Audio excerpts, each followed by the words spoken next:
पिछली कड़ी तक। राजा आदित्य वर्मा मर चुका है। काल महल फिर से जमीन में समा चुका है। पर अब युवराज अय्यान की आंखों में वही रहस्यमयी चमक दिखाई दी। क्या श्राप खत्म हुआ, या अब अय्यान ही अगला उत्तराधिकारी बन गया उस अंधेरे का? अब से 1 वर्ष बाद राज्य में शांति थी। राजा आदित्य वर्मा की जगह अब रानी मालविका शासन चला रही थीं, और अय्यान अब राजसभा का मुख्य सेनापति था। पर अय्यान अक्सर अकेला रहने लगा था।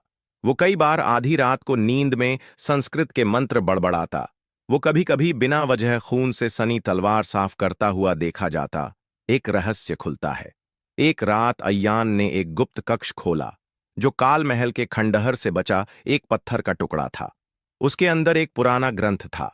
ग्रंथ में लिखा था, जो श्राप को नष्ट करेगा वही उसका वाहक बन जाएगा। श्राप कभी मरता नहीं, वो बस नया शरीर खोजता है।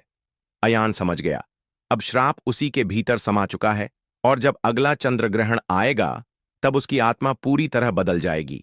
युद्ध आत्मा से अब अय्यान के पास 2 रास्ते थे। एक, या तो खुद को खत्म कर ले और श्राप को खत्म कर दे। 2, या फिर कोई ऐसा शुद्ध आत्मा वाला व्यक्ति खोजे जो श्राप को सह सके, और फिर उस आत्मा को शुद्ध करके उसे मुक्त करे। अय्यान ने दूसरा रास्ता चुना। एक लड़की, नैना का आगमन। दूर गांव से एक युवा लड़की नैना राज्य में आई। उसमें अजीब सी दिव्यता थी। वो बिना किसी डर के अयान की आंखों में देख सकती थी।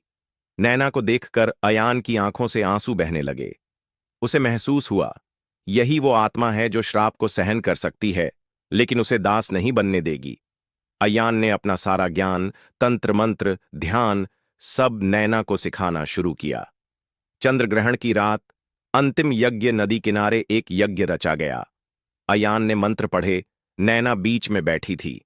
जैसे ही आखिरी मंत्र पूरा हुआ, काली धुंध उठी और अय्यान की देह कांपने लगी। श्राप उसकी आत्मा से निकलकर नैना की ओर बढ़ा, पर नैना डरी नहीं। उसने आंखें बंद कीं, और तब उसके चारों ओर प्रकाश का तेज गोला बन गया। श्राप जैसे जलने लगा। श्राप का अंत या आरंभ? अचानक सब शांत हो गया।